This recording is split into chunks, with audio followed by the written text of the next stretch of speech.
अमरीकी ख़बर इदारे खे इंटरव्यू ॾींदे इमरान ख़ान चयो त जेकॾहिं हू चूंडनि बाद वज़ीर आज़म बणियो त अमरीका सां ज़रूरु ॻाल्हाईंदो। ट्रंप सां मुलाक़ात ज़हर जो ढुक हूंदो जेको पीअणो पवंदो। हुन चयो त अमरीका जो पाकिस्तान सां रवैयो दुरुस्त न आहे।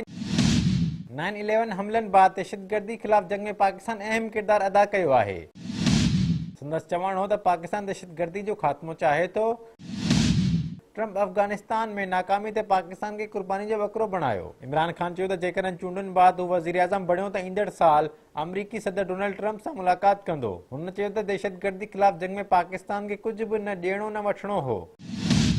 अमरीकी सदर ट्रंप जो नए साल ते ट्वीट तोइन वारो हो। जहिड़ी रीति अमरीका पाकिस्तान सां रवैयो इख्तियार कयो आहे उहो दुरुस्त न आहे। हिकु सवाल जे जवाब में इमरान ख़ान चयो त अमरीका ते 9/11 हमलनि बाद दहशतगर्दी ख़िलाफ़ जंग में पाकिस्तान अहम किरदारु अदा कयो आहे। PTI चेयरमैन चयो त तालिबान खे शिकस्त ॾियण जी नाकामी ते ट्रंप पाकिस्तान खे क़ुर्बानी जो वकरो बणाइण जी कोशिश कई। जॾहिं त पाकिस्तान कंहिं दहशतगर्दी में मुलविस न आहे, हू पाण उन जो ख़ात्मो चाहे थो।